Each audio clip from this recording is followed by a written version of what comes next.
Hello बच्चों, कैसे हैं आप लोग। बच्चों, आप लोग दीपावली की छुट्टी को बहुत अच्छी तरह से मनाए होंगे, ऐसी उम्मीद है मुझे।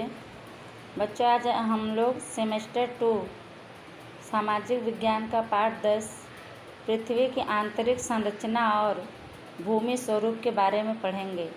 पृथ्वी की आंतरिक संरचना का मतलब होता है कि पृथ्वी के अंदर की बनावट और उसका जो स्वरूप है ज़मीन का किस तरह का है, उसके बारे में हम लोग पढ़ेंगे। हम आगे पढ़ते हैं। हमारी पृथ्वी एक ऐसा ग्रह है कि जिस पर विकसित जीवन देखने को मिलता है। पृथ्वी एक ऐसा मात्र ग्रह है जिस पे जीवन देखने को मिलता है, यानी जीवन है। अन्य अवकाशी अर्थात दूसरे अवकाशी पिंडों की तरह पृथ्वी का आकार भी गोलाकार है, अर्थात गोल के आकार का है। उसमें अंदर और बाहर निरंतर अर्थात लगातार परिवर्तन यानी बदलाव होते रहते हैं। क्या हमने कभी ऐसा सोचा कि पृथ्वी के आंतरिक भाग में क्या होगा? पृथ्वी किन पदार्थों से बनी है? यहाँ पे बताया गया है कि हमारा पृथ्वी एक ऐसा ग्रह है जिस पर जीवन देखने को मिलता है। पृथ्वी मात्र ग्रह है जिस पर जीवन है, और दूसरे जो आकाश में पिंड हैं उनके तरह पृथ्वी का आकार भी गोल आकार में है, इसकी बनावट भी गोल है।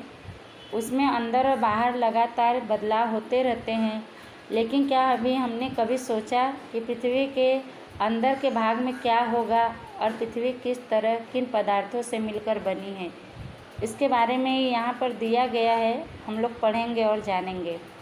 पृथ्वी के आंतरिक भाग या भूगर्भ, इसके बारे में हम पढ़ते हैं कि पृथ्वी के अंदर के भाग में क्या है, उसके बारे में हम जानेंगे।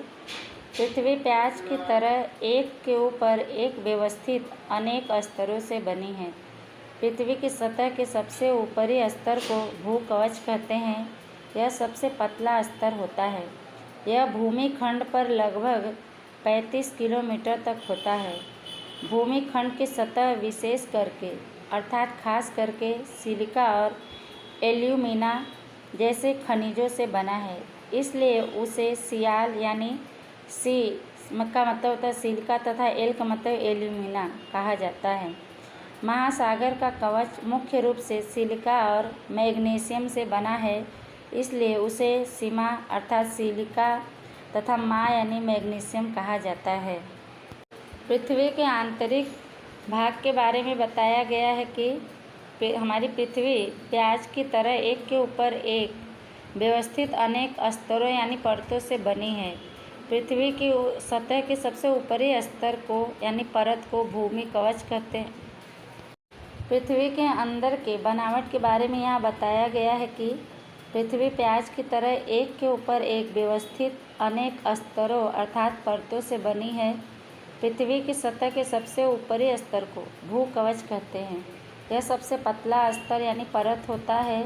यह भूमि खंड पर लगभग 35 किलोमीटर तक फैला होता है। भूमि खंड की सतह खास करके सिलिका और एल्यूमिना जैसे खनिजों से बना है, इसलिए उसे सियाल अर्थात सी का मतलब होता है सिलिका तथा एल का मतलब एल्यूमिना कहा जाता है। महासागर का कवच मुख्य रूप से सिलिका और मैग्नीशियम से बना है, इसलिए उसे सीमा अर्थात सी का मतलब सिलिका तथा मा का मतलब मैग्नीशियम कहा जाता है। आगे पढ़ेंगे। जानना अच्छा लगेगा। पृथ्वी के आकार का मात्र 0.5% भाग ठोस पपड़ी है। ठोस यानी कठोर। 16% मेंटल है तथा 83% भाग भूगर्भ है। पृथ्वी की त्रिज्या 6371 किलोमीटर में फैला हुआ है। यहाँ चित्र दिया गया पृथ्वी के स्तर का। पहला है आंतरिक भूगर्भ, दूसरा है उसके ऊपर बाह्य भूगर्भ, तीसरा है मेटल और उसके बाद चौथा आता है पपड़ी, जो हमारा ज़मीन बोला जाता है। इसके बारे में आगे हम पढ़ते हैं। इस कवच के ठीक नीचे मेटल होता है, जो लगभग 2900 किलोमीटर की गहराई तक फैला होता है। पृथ्वी का सबसे आंतरिक स्तर भूगर्भ है, जिसकी त्रिज्या लगभग 3500 किलोमीटर है, जो खास करके निकल और फेरस यानी लोहा का बना होता है, इसलिए इसे निफे अर्थात नि का मतलब निकल, फे का मतलब फेरस कहते हैं।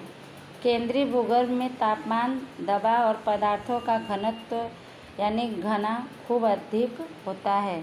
आगे चित्र में यहाँ बताया गया है कि पृथ्वी के स्तर के बारे में। सबसे नीचे पृथ्वी के अंदर आंतरिक भूगर्भ होता है, उसके बाद बाह्य भूगर्भ, तीसरे नंबर पे आता है मेंटल, चौथे पे आता पपड़ी जिसे हम ज़मीन कहते हैं। इसके बारे में यहाँ बताया गया है कि इस कवच के ठीक नीचे मेंटल होता है जो लगभग 2900 किलोमीटर की गहराई तक फैला होता है। पृथ्वी का सबसे आंतरिक स्तर भूगर्भ है। भूगर्भ का मतलब भूमि के अंदर का भाग, जिसकी त्रिज्या लगभग 3500 किलोमीटर है, जो खास करके विशेष करके निकल और फेरस अर्थात लोहा का बना होता है। इसलिए इसे निफे का नी का मतलब निकल और फे का मतलब फेरस, इसीलिए निफेस कहते हैं। केंद्रीय भूगर्भ में तापमान यानी गर्मी, दबाव और पदार्थों का घनत्व यानी गहरा खूब अधिक होता है। आगे पढ़ेंगे। अब आगे हम पढ़ते हैं चट्टान और खनिज। इसके बारे में चट्टानों के प्रकार अपने गुण, कण के आकार और अपनी निर्माण प्रक्रिया के आधार पर अलग अलग होती हैं। निर्माण प्रक्रिया की दृष्टि यानी नज़रिए से चट्टानें 3 प्रकार की होती हैं। पहला है अग्निकृत चट्टान। गर्म मैग्मा ठंडा होकर ठोस बन जाता है। इस प्रकार बनी चट्टानों को अग्निकृत चट्टान कहते हैं। अग्निकृत चट्टानें 2 प्रकार की होती हैं, आंतरिक चट्टान और बाह्य चट्टान। आगे दिया है इतना जानिए। Igneous, sedimentary, metamorphic. इसके बारे में दिया गया है लैटिन शब्द इग्निस जिसका अर्थ अग्नि, लैटिन शब्द सेडिमेंटम जिसका अर्थ स्थिर, ग्रीक शब्द मेटामॉर्फिक जिसका अर्थ स्वरूप में बदलाव। यहाँ पे दिया गया चट्टान और खनिज के बारे में बताया गया है कि चट्टानों के प्रकार अपने गुण यानी विशेषता, कण के आकार और अपनी निर्माण की प्रक्रिया के आधार पर अलग अलग होती हैं। निर्माण प्रक्रिया के नज़रिए से चट्टानों को 3 भागों में बांटा गया है। पहला अग्निकृत चट्टानें, ये इसकी बनावट है कि जो गर्म मैग्मा ठंडा होकर ठोस बन जाता है, कठोर बन जाता है। इस प्रकार की चट्टानों को अग्निकृत चट्टान कहते हैं। अग्निकृत चट्टानें 2 प्रकार की होती हैं, पहला आंतरिक चट्टान और दूसरा बाह्य चट्टान।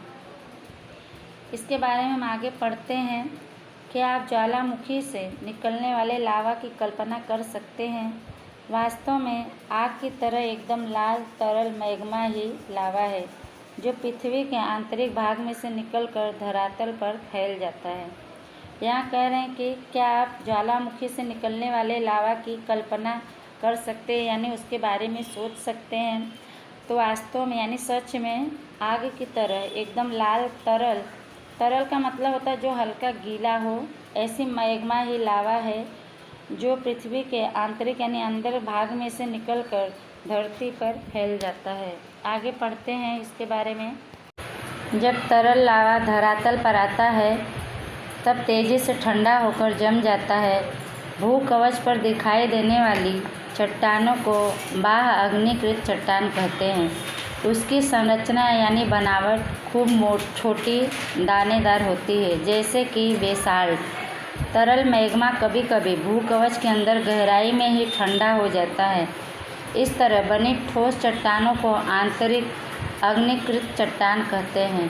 धीरे धीरे लावा ठंडा होने के कारण बड़े दाने का स्वरूप धारण करता है। उदाहरण स्वरूप ग्रेनाइट चट्टान। चक्की में अनाज या मसाले को पीसने के लिए ज़्यादातर ग्रेनाइट पत्थरों का उपयोग किया जाता है।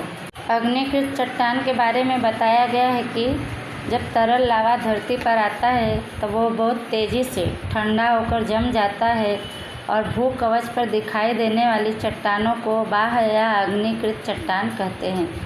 इसकी बनावट खूब छोटी दानेदार होती है, जैसे कि बेसाल्ट।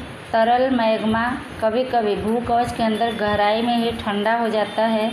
इस तरह बनी ठोस यानी मजबूत कठोर चट्टानों को आंतरिक अग्निकृत यानी आग के द्वारा तैयार चट्टान कहते हैं। धीरे धीरे लावा ठंडा होने के कारण बड़े दाने का यह स्वरूप धारण करता है यानी लेता है। उदाहरण में बताया गया जैसे ग्रेनाइट का चट्टान।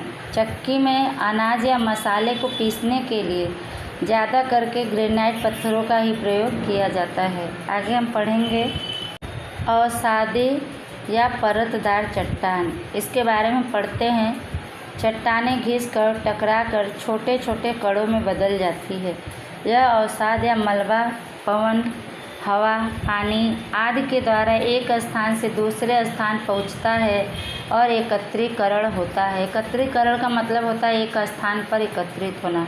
यह निक्षेपित चट्टानें दबकर और जमकर चट्टानों की परतें बनाती हैं। इस प्रकार की चट्टानों को परतदार चट्टान कहते हैं। उदाहरण स्वरूप रेतीले पत्थर रेत के कणों से बनते हैं। इन चट्टानों में वनस्पति, प्राणी और सूक्ष्म जीव जो कभी कभी इन चट्टानों में देखने को मिलते हैं, वे जीवाश्मी भी बनते हैं। अवसादी यानी परतदार चट्टान के बारे में यहाँ बताया गया है कि चट्टानें घिसकर या टकराकर छोटे छोटे कणों में परिवर्तित हो जाती हैं। यह अवसाद या मलबा पवन, हवा, पानी आदि के द्वारा एक स्थान से दूसरे स्थान पर पहुँचते हैं और एकत्रित होते हैं। यह निक्षेपित चट्टानें दबकर और जमकर चट्टानों की परतें बनाती हैं। इस प्रकार की चट्टानों को परतदार चट्टान कहते हैं। उदाहरण के रूप में बताया गया है जैसे रेतीले पत्थर रेत के कणों से बनते हैं। इन चट्टानों में वनस्पति, प्राणी और सूक्ष्म जीव जो कभी कभी इन चट्टानों में देखने को मिलते हैं, वे जीवाश्मी भी बनते हैं। आगे पढ़ेंगे रूपांतरित चट्टान। अग्निकृत और अवसादी चट्टानें उच्च तापमान और अतिशय दबाव के कारण रूपांतरित अर्थात परिवर्तित चट्टानों में बदल जाती हैं। ऐसी चट्टानों को रूपांतरित चट्टान कहते हैं। उदाहरण स्वरूप चिकनी मिट्टी स्लेट में और चूना पत्थर संगमरमर में बदल दिया जाता है। रूपांतरित चट्टान के बारे में बताया गया है कि अग्निकृत यानी आग से तैयार और अवसादी चट्टानें अधिक गर्मी और अधिक दबाव के कारण परिवर्तित चट्टानों में बदल जाती हैं। ऐसी चट्टानों को रूपांतरित चट्टानें कहते हैं। उदाहरण के लिए चिकनी मिट्टी स्लेट में और चूना पत्थर संगमरमर में बदल जाता है। आगे है जानना अच्छा लगेगा जीवाश्म यानी क्या। चट्टानों की परतों में दबे मृत वनस्पति और सजीवों के अवशेषों यानी अंशों को जीवाश्म कहते हैं। नीचे हम पढ़ेंगे चित्र दिया गया यहाँ पे चट्टानें जब मैग्मा से जो तैयार होती हैं, परिवर्तित होती हैं, रूपांतरित चट्टानें, अग्निकृत चट्टानें और अवसादी चट्टानें। यहाँ पपड़ी दिया गया है। पृथ्वी का जो ऊपर का भाग होता है उसमें जब ज्वालामुखी फटता है ऊपर की तरफ उठता है, उसको केटरक बोलते हैं। शंकु आकार का होता है और नीचे है पृथ्वी। इसके बारे में आगे हम पढ़ते हैं। आपको जानकर आश्चर्य होगा कि कुछ निश्चित परिस्थितियों में एक प्रकार की चट्टान चक्रीय पद्धति से एक दूसरे में परिवर्तित हो जाती है। एक चट्टान में से दूसरी चट्टान में परिवर्तित होने की इस क्रिया को चट्टान चक्र कहते हैं। आप जानते हैं कि तरल मैग्मा ठंडा होकर अग्निकृत चट्टान बन जाता है। ये अग्निकृत चट्टानें छोटे छोटे टुकड़ों के रूप में एक स्थान से दूसरे स्थान पर स्थानांतरित होकर परतदार यानी अवसादी चट्टानों का निर्माण करती हैं। तापमान यानी गर्मी और दबाव के कारण अग्निकृत और परतदार चट्टानें रूपांतरित चट्टान के रूप में बदल जाती हैं। अतिशय तापमान और दबाव के कारण रूपांतरित चट्टानें पुनः पिघलकर तरल मैग्मा बन जाती हैं। यह तरल मैग्मा फिर ठंडा होकर अग्निकृत चट्टान में बदल जाता है। यहाँ पे बताया गया है कि आपको जानकर बहुत ही आश्चर्य होगा कि कुछ निश्चित परिस्थितियों में स्थिति यानी दशा में एक प्रकार की चट्टान चक्रीय पद्धति से यानी घुमाव, चक्री का मतलब गोल गोल घूमने जैसा पद्धति में एक दूसरे में परिवर्तित हो जाती हैं, बदल जाती हैं। एक चट्टान में से दूसरी चट्टान में बदलने के क्रिया को चट्टान चक्र कहते हैं। कह रहे हैं आगे कि तरल मैग्मा ठंडा होकर अग्निकृत चट्टान बन जाता है। ये अग्निकृत चट्टानें छोटे छोटे टुकड़ों के रूप में एक स्थान से दूसरे स्थान पर स्थानांतरित होकर यानी एक स्थान से दूसरे स्थान पर पहुंचकर परतदार यानी अवसादी चट्टान का निर्माण करती हैं। अधिक गर्मी और दबाव के कारण अग्निकृत और परतदार चट्टानें परिवर्तित रूप में बदल जाती हैं। अत्यधिक गर्मी और दबाव के कारण रूपांतरित चट्टानें पुनः पिघलकर यानी फिर से पिघलकर तरल मैग्मा बन जाती हैं। यह तरल मैग्मा फिर ठंडा होकर अग्निकृत चट्टान के रूप में बदल जाता है। आगे पढ़ते हैं। हमारे लिए चट्टानें खूब उपयोगी हैं। ठोस चट्टानों का उपयोग सड़क, मकान और इमारतों को बनाने में किया जाता है। चट्टानें विविध खनिजों में से बनती है। खनिज प्राकृतिक रूप से मिलने वाला पदार्थ है जिसमें निश्चित भौतिक गुणधर्म और निश्चित रासायनिक मिश्रण होता है।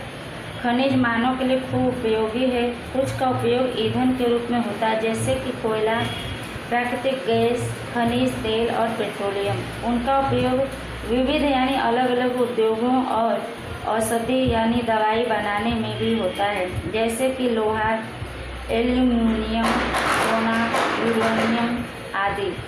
यहाँ आगे बताया गया है कि हमारे लिए चट्टानें बहुत ही काम की चीज़ होती हैं। ठोस चट्टानों का उपयोग सड़क, मकान और इमारत बनाने के काम आता है। चट्टानें अलग अलग खनिजों में से बनती हैं। खनिज प्राकृतिक रूप से मिलने वाला पदार्थ है जिसमें निश्चित भौतिक गुणधर्म और निश्चित रासायनिक मिश्रण होता है। खनिज मानव के लिए बहुत ही उपयोगी होता है।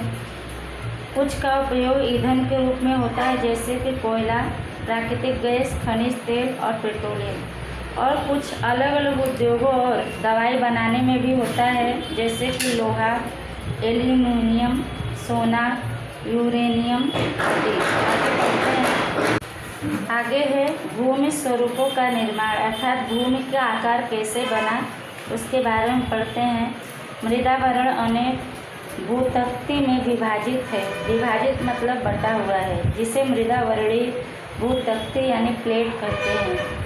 आप यह जानकर आश्चर्यचकित होंगे कि भूतत्तियाँ प्लेटें अलग अलग दिशा में खिसकती रहती हैं अर्थात वर्ष दौरान पृथ्वी में मात्र कुछ सेंटीमीटर पिघले मैग्मा में होने वाली गति के कारण ऐसा होता है।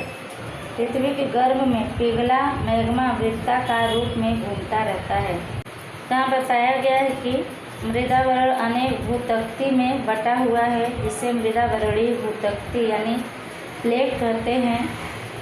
आप यह जानकर आश्चर्यचकित होंगे कि भूतत्तियाँ यानी प्लेटें अलग अलग दिशा में अपने स्थान से खिसकती रहती हैं अर्थात एक वर्ष के समय में पृथ्वी में मात्र कुछ सेंटीमीटर पिघले मैग्मा में होने वाले गति यानी रफ्तार के कारण ऐसा होता है। पृथ्वी के गर्भ में पिघला मैग्मा वृत्ताकार यानी गोले आकार के रूप में घूमता रहता है। आगे पढ़ते हैं। प्लेटों की गति के कारण पृथ्वी की सतह में परिवर्तन होते हैं। पृथ्वी की गति को इन बलों के आधार पर विभाजित किया जाता है जिनके कारण यह गति उत्पन्न होती है। वह बल पृथ्वी के आंतरिक भाग में निर्मित होता है जिसे आंतरिक बल इंडोजेनिक फोर्स कहते हैं और जो बल पृथ्वी की सतह पर उत्पन्न होता है उसे बाह्य बल एक्सोजेनिक फोर्स कहते हैं। आंतरिक बल कभी आकस्मिक गति पैदा करता है तो कभी धीमी गति। भूकंप और ज्वालामुखी जैसे आकस्मिक गति के कारण पृथ्वी की सतह पर परिवर्तन होते हैं। भूकवच पर एक छिद्र खुलता है और उसमें से पिघला पदार्थ अचानक निकलने लगता है, उसे ज्वालामुखी कहते हैं। इस तरह मृदावरणीय भूतत्ति यानी प्लेटों की गतिशीलता से पृथ्वी की सतह पर कंपन होता है। यह कंपन उसके केंद्र के चारों ओर होता है। इस कंपन को भूकंप कहते हैं। भूकवच के नीचे जिस स्थान से कंपन की शुरुआत होती है उसे उद्गम केंद्र कहा जाता है। यह कंपन उद्गम केंद्र के बाहर की तरफ तरंग रूप में गति करता है। उद्गम केंद्र के निकट की सतह के केंद्र को अधिकेंद्र कहते हैं। अधिकेंद्र निर्गम केंद्र के सबसे निकट के भाग में सबसे अधिक नुकसान होता है और अधिकेंद्र से अंतर बढ़ने के साथ भूकंप की तीव्रता धीरे धीरे कम हो जाती है। आगे बताया गया है कि प्लेटों की गति यानी रफ्तार के कारण पृथ्वी की सतह में परिवर्तन होते हैं, बदलाव होते हैं। पृथ्वी की गति को इन बलों के आधार पर बांटा गया है जिनके कारण यह गति उत्पन्न होती है, पैदा होती है। वह बल पृथ्वी के आंतरिक भाग में निर्मित होता है यानी पैदा होता है, जिसे आंतरिक बल इंडोजेनिक फोर्स कहते हैं। और जो बल पृथ्वी की सतह पर पैदा होता है, उत्पन्न होता है, उसे बाहर एक्सोजेनिक फोर्स कहते हैं। आंतरिक बल कभी आकस्मिक यानी अचानक गति यानी रफ्तार पैदा करता है तो कभी धीमी गति करता है। भूकंप और ज्वालामुखी जैसे अचानक गति के कारण पृथ्वी की सतह पर बदलाव होते हैं। भूकवच यानी पृथ्वी के जो ऊपर का भाग है उसमें एक छिद्र खुलता है, छिद्र यानी छेद, और उसमें से पिघला पदार्थ अचानक निकलने लगता है, उसे ही ज्वालामुखी कहते हैं। इस तरह मृदावरणीय भूतक्ति यानी प्लेटों की गतिशीलता से पृथ्वी की सतह पर कंपन होता है। कंपन का मतलब होता है हिलना डुलना। यह कंपन उसके केंद्र के चारों ओर होता है। इस कंपन को ही भूकंप कहते हैं। भूकवच के नीचे यानी पृथ्वी के नीचे जिस स्थान से कंपन का आरंभ होता है उसे उद्गम यानी उत्पत्ति केंद्र माना जाता है। यह कंपन उद्गम केंद्र के बाहर की तरफ तरंग के रूप में फैलता है, गति करता है। उद्गम केंद्र के पास की सतह के केंद्र को अधिकेंद्र कहते हैं। अधिकेंद्र यानी निर्गम केंद्र के सबसे नज़दीक के भाग में सबसे अधिक नुकसान होता है और अधिकेंद्र के से अंतर बढ़ने पर अर्थात दूरी बढ़ने के साथ ही भूकंप की जो गति होती है वो धीरे धीरे कम हो जाती है। आगे पढ़ेंगे। फिर भी भूकंप का पूर्वानुमान संभव नहीं है। यदि हम पहले से ही सावधानी रखें तो उसके प्रभाव को निश्चित रूप से कम कर सकते हैं। स्थानीय लोग कई सामान्य पद्धति से भूकंप की संभावना का अनुमान करते हैं, जैसे कि प्राणियों के व्यवहार का अध्ययन, तालाब की मछलियों का तेजी से इधर उधर भागना, सरीसृपों का पृथ्वी की सतह पर आना आदि। यहाँ बताया गया है कि भूकंप आता है जब उसका पहले से ही पता लगाना संभव नहीं है। यदि हम पहले से ही इसका पता लगा लें या सावधानी रखें तो उससे प्रभाव को निश्चित रूप से कम कर सकते हैं। स्थानीय लोग यानी जहाँ पे भूकंप आता है वहाँ कई लोग सामान्य पद्धति से भूकंप की संभावना का अनुमान यानी अंदाज़ा करते हैं, जैसे कि प्राणियों के व्यवहार में परिवर्तन आता है तो उसका अध्ययन, उसके विषय में जानकारी लेना, तालाब की मछलियाँ तेज़ी से इधर उधर भागती हैं, सरीसृपों का पृथ्वी की सतह पर आना आदि। आगे हम पढ़ते हैं। मुख्य भूमि स्वरूप अपक्षय या अपरदन यानी कटाव, परिवहन और निक्षेपण जैसी प्रक्रिया द्वारा भू सतह निरंतर बदलती रहती है। पृथ्वी की सतह पर चट्टानों के टूटने के से अपक्षय की क्रिया होती है। भू सतह पर जल, पवन और हिम यानी बर्फ जैसे विभिन्न घटकों द्वारा होने वाले क्षय को अपक्षय कहते हैं। पवन, जल वगैरह अक्षय युक्त पदार्थों को एक स्थान से दूसरे स्थान ले जाते हैं, इसे परिवहन करते हैं और उन पदार्थों को अन्यत्र निक्षेपण यानी जमा करते हैं। अक्षय से निक्षेपण तक की यह प्रक्रिया पृथ्वी की सतह पर विभिन्न भूमि स्वरूपों का निर्माण करती है। मुख्य भूमि स्वरूप यानी बनावट के बारे में यहाँ बताया गया है कि अपक्षय या अपरदन यानी कटाव, परिवहन और निक्षेपण जैसी, निक्षेपण का मतलब होता है जमा, जैसे प्रक्रिया द्वारा भू सतह लगातार बदलती रहती है। पृथ्वी की सतह पर चट्टानों के टूटने से अपक्षय की क्रिया होती है।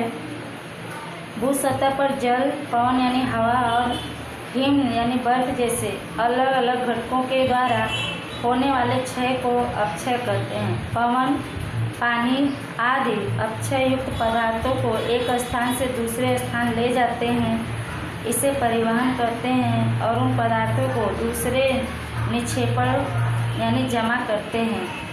अपक्षय से निक्षेपण तक की यह प्रक्रिया पृथ्वी की सतह पर अलग अलग भूमि के बनावट का निर्माण करती है। आगे पढ़ेंगे। आगे है नदी का कार्य।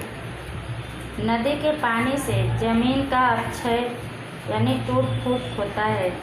जब नदी कठोर चट्टान पर से ऊंचाई से खड़े ढाल के सहारे घाटी या निचले भूमि पर गिरती है तब उसे जलप्रपात या झरना कहते हैं। जब नदी मैदानी क्षेत्र में प्रवेश करती है तब वह मोड़ वाले मार्ग पर बहने लगती है। नदी के इन बड़े मोड़ों को सर्पाकार यानी सर्प के आकार का वहन मार्ग कहते हैं। उसके बाद सर्पाकार वहन मार्ग के किनारे पर निरंतर अपक्षय यानी टूट फूट और निक्षेपण यानी जमा शुरू हो जाता है।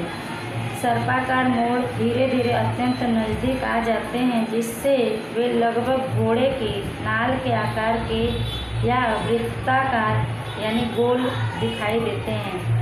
इस अवस्था में जब नदी में बाढ़ आती है तब निक्षेपण से मोड़ के बीच के भूभाग यानी भूमि का भाग नदी के प्रवाह यानी धारा से कट जाते हैं। फिर नदी अपने लंबे मार्ग को छोड़कर सीधा मार्ग बना लेती है। नदी द्वारा छोड़े गए नलाकार भाग में पानी रह जाता है, उसे नलाकार सरोवर कहते हैं। कभी कभी नदी अपने किनारों से बाहर बहने लगती है। परिणाम स्वरूप आसपास के क्षेत्रों में कांप और अन्य पदार्थों का निक्षेपण होता है, यानी वह अन्य पदार्थों को जमा करती है। उसे बाढ़ का मैदान कहते हैं। इससे समतल यानी एक बराबर उपजाऊ बाढ़ के मैदान का निर्माण होता है। जब नदी के दोनों किनारे अधिक मात्रा में काप मिट्टी के निक्षेपण से लंबे और कम ऊंचाई के अनेक ढेर बन जाते हैं। यहाँ नदी के काम के बारे में बताया गया कि नदी का कार्य क्या होता है। नदी के पानी से जमीन का अपक्षय यानी टूट फूट होता है। जब नदी कठोर चट्टान पर से ऊंचाई से खड़े ढाल के सहारे घाटी या निचली भूमि पर गिरती है तब उसे जलप्रपात या झरना कहते हैं। जलप्रपात का मतलब होता है वह बहुत तेज़ रफ्तार में बहती है और अपने साथ जो कुछ भी उसके सामने आता है सबको बहा ले जाती है। जब नदी मैदानी क्षेत्र में प्रवेश करती है यानी आती है मैदान के क्षेत्र में, तब वह मोड़ वाले मार्ग पर बहने लगती है। जिधर मोड़ होता है उधर वह अपना रास्ता बना लेती है। बड़े मोड़ों को नदी के इन बड़े मोड़ों को सर्पाकार यानी सर्प के आकार का वहन मार्ग कहते हैं। उसके बाद सर्पाकार वहन मार्ग के किनारों पर लगातार अपक्षय यानी टूट फूट और निक्षेपण यानी जमा शुरू हो जाता है। सर्पाकार मोड़ धीरे धीरे बहुत ही नज़दीक आ जाते हैं, जिससे वे लगभग घोड़े के नाल के आकार के या वृत्ताकार यानी गोले आकार के दिखाई देते हैं। घोड़े के नाल के आकार यानी यू आकार का। इस अवस्था में जब नदी में बाढ़ आती है तब निक्षेपण से मोड़ के बीच के जो भूभाग होते हैं नदी की धारा से कट जाते हैं। फिर नदी अपने लंबे मार्ग को छोड़कर सीधा रास्ता बना लेती है। नदी द्वारा छोड़े गए नलाकार भाग में पानी रह जाता है, उसे नलाकार सरोवर यानी तालाब कहते हैं। कभी कभी नदी अपने किनारों से बाहर बहने लगती है, जिसका परिणाम यह होता है कि आसपास के क्षेत्रों में कांप मिट्टी और अन्य दूसरे पदार्थ जमा करती है, उसे बाढ़ का मैदान कहते हैं। इससे समतल यानी एक बराबर उपजाऊ बाढ़ के मैदान का रचना होता है। जब नदी के दोनों किनारे अधिक मात्रा में काप मिट्टी के निक्षेपण यानी जमा से लंबे और कम ऊंचाई के अनेक ढेर बन जाते हैं तब उसे प्राकृतिक तटबंध कहते हैं। आगे पढ़ेंगे। समुद्र में गिरने से पहले नदी के बहने की गति एकदम धीमी पड़ जाती है तथा नदी अनेक प्रवाहों में विभाजित हो जाता अर्थात बढ़ जाता है, जिसे शाखा प्रशाखा कहा जाता है। यहाँ नदी की गति धीमी होने से वह अपने स्थान लाए कांप रेती यानी बालू मिट्टी और अन्य पदार्थों का निक्षेपण यानी जमाव करने लगती है। प्रत्येक शाखा प्रशाखा अपने मुख का निर्माण करती हैं। सभी मुखों के निक्षेपण से डेल्टा मुख त्रिकोण का निर्माण होता है। यहाँ आगे कह रहे हैं कि जब नदी समुद्र के पास पहुँचती है तो समुद्र में गिरने से पहले उसकी गति जो होती है बहने की गति एकदम धीमी पड़ जाती है तथा नदी अनेक प्रवाहों यानी धाराओं में बट जाती है, जिसे शाखा प्रशाखा कहा जाता है। यह नदी की जो गति होती है बहने की वह धीमी होने से वह अपने साथ लाए काप मिट्टी बालू मिट्टी अन्य पदार्थों यानी दूसरे पदार्थों को जमा करने लगती है। हर एक शाखा प्रशाखा अपने मुख का निर्माण करती है। सभी मुखों के निक्षेपण से डेल्टा यानी मुख त्रिकोण का निर्माण होता है। आगे पढ़ते हैं। आगे है समुद्री लहरों का कार्य। समुद्री लहरों के कटाव और जमाव निक्षेपण से तटीय भूमि स्वरूपों का निर्माण होता है। समुद्र की लहरें सतत चट्टानों के साथ टकराती रहती हैं, जिनसे तट का निचला हिस्सा कट जाता है। समय के साथ साथ वे बड़े और चौड़े हो जाते हैं। उन्हें समुद्री गुफा कहते हैं। इन गुफाओं के बड़े होते जाने से मात्र छत ही रह जाती है, जिससे तटीय कमान यानी मेहराब बनती है। सतत कटाव छत को भी तोड़ देता है और केवल दीवारें रह जाती हैं। दीवार जैसे इस भूस्वरूप को स्टैक कहते हैं। समुद्र जल के ऊपर लगभग ऊर्ध्वर यानी उठा हुआ उभरा हुआ बने ऊंचे पथरीले किनारों को समुद्र कमान कहते हैं। समुद्री लहरें किनारों पर निक्षेपण यानी जमाव द्वारा समुद्र पुलिन का निर्माण करती है। समुद्री लहरों के कार्य के बारे में बताया गया है कि समुद्री लहरों के कटाव और जमाव से तटीय भूमि समुद्र के किनारे के जो भूमि स्वरूपों का निर्माण होता है। समुद्र की लहरें सतत चट्टानों के साथ टकराती रहती हैं, जिससे किनारे का निचला हिस्सा कट जाता है। समय के साथ साथ वे बड़े और चौड़े हो जाते हैं। उन्हें समुद्री गुफा कहते हैं। इन गुफाओं के बड़े होने जाने से मात्र छत ही रह जाता है। छत यानी ऊपरी भाग, जिससे तटीय कमान यानी मेहराब बनती है। सतत कटाव छत को भी तोड़ देता है और केवल दीवारें रह जाती हैं। दीवार जैसे इस भूमि स्वरूप को स्टैक कहते हैं। समुद्र जल के ऊपर लगभग ऊर्ध्व बने यानी उभरे हुए ऊंचे पथरीले किनारे को समुद्र कमान कहते हैं। समुद्री लहरें किनारों पर निक्षेपण यानी जमाव द्वारा समुद्र पुलिन का निर्माण यानी रचना करती हैं। आगे हम पढ़ेंगे हिम नदी का कार्य।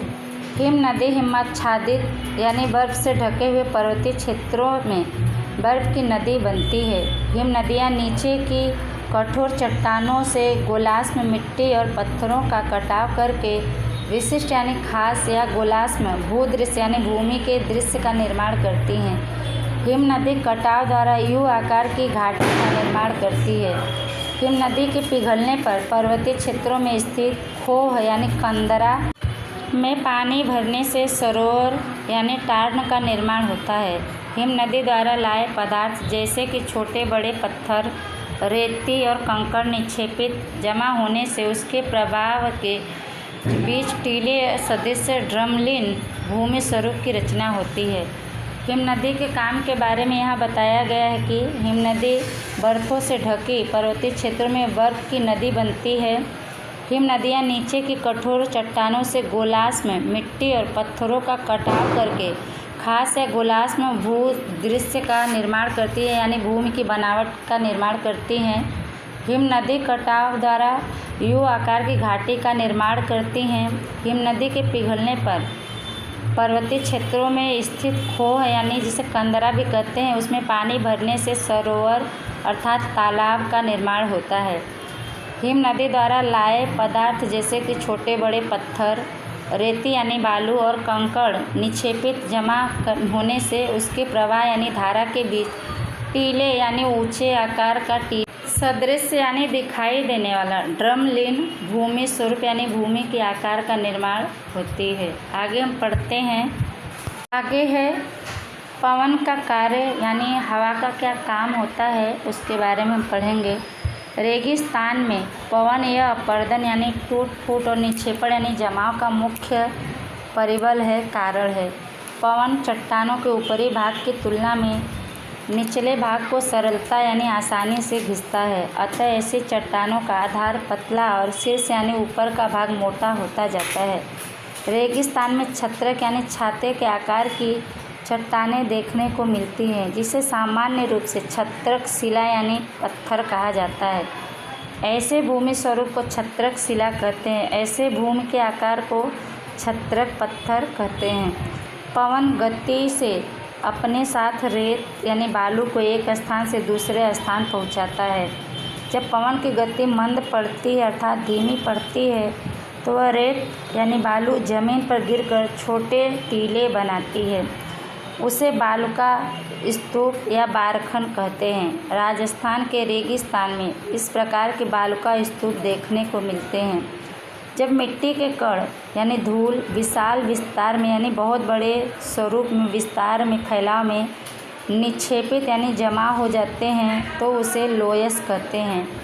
चीन में लोयस निर्मित बड़े स्थल देखने को मिलते हैं। यहाँ पवन के काम के बारे में बताया गया है कि रेगिस्तान में हवा या अपर्दन और निक्षेपण यानी टूट फूट और जमाव का मुख्य कारण है। हवा चट्टानों के ऊपरी भाग की तुलना में निचले भाग को आसानी से घिसता है, अतः ऐसी चट्टानों का आधार पतला और ऊपर धीरे धीरे मोटा होता जाता है। रेगिस्तान में छत्रक आकार यानी छाते के आकार की चट्टानें देखने को मिलती हैं, जिसे सामान्य रूप से छत्रक पत्थर कहा जाता है। ऐसे भूमि के आकार को छत्रक शिला कहते हैं। पवन अपने रफ्तार से अपने साथ रेत यानी बालू को एक स्थान से दूसरे स्थान पर उड़ाकर पहुंचाता है। जब पवन का रफ्तार धीमा पड़ता है तब वह बालू को ज़मीन पर गिराकर छोटे छोटे टीले बनाती है। उसे बालुका स्तूप या बारखन कहते हैं। राजस्थान के रेगिस्तान में इस प्रकार के बालुका स्तूप देखने को मिलते हैं। जब मिट्टी के कण यानी धूल बहुत बड़े मात्रा में जमा हो जाते हैं तो उसे लोयस कहते हैं। चीन में लोयस की रचना बड़े स्थानों में देखने को मिलते हैं। बच्चों, यह पाठ आपका समाप्त हुआ। आप लोग वीडियो को ध्यान से सुनिएगा तब आपको समझ में आएगा आगे का पाठ आगे के वीडियो में। तब तक के लिए धन्यवाद।